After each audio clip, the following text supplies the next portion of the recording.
China's leaders have put the new Urbanization Initiative as a key driver of growth over the next decade.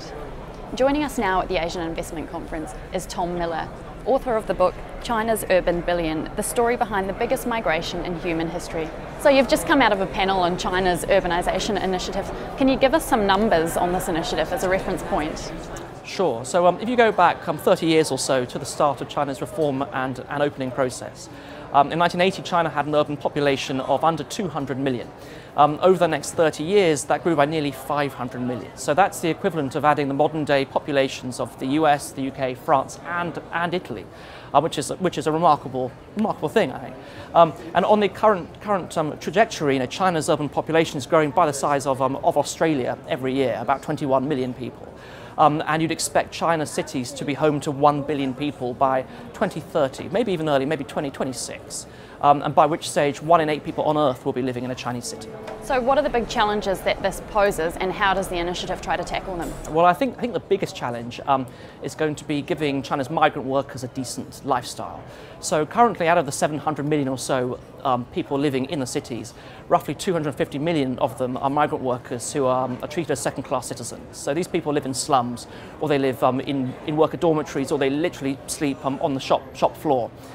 These people do not have modern housing. So one of the biggest challenges over the coming decade, 20 years, is giving these people sort of decent accommodation. This is what happened in every other country as it developed. You have slum clearances, and then you give people some form of social housing. So this is going to be a tremendous challenge for China. What should the lower tier cities be doing to attract people to go there, or should they be doing certain things? Well, one of the major things is to give migrant workers sort of urban welfare, urban benefits, which currently they don't have. So by that I mean subsidised schooling, subsidised housing, subsidised healthcare, all of those things.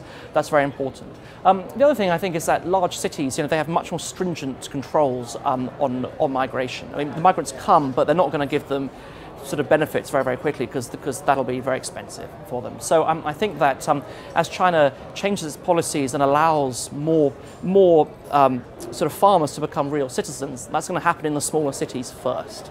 And so if they do that, then if you're a rural resident wanting to move to a city, then you then have a reason for going to a smaller city.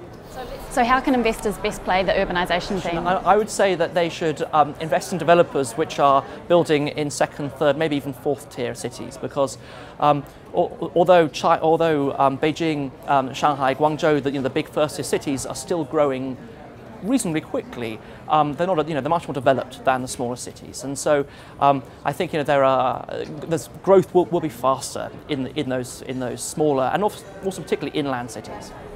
Thanks, Tom. For more insights from thought leaders, check out the Asian Investment Conference website.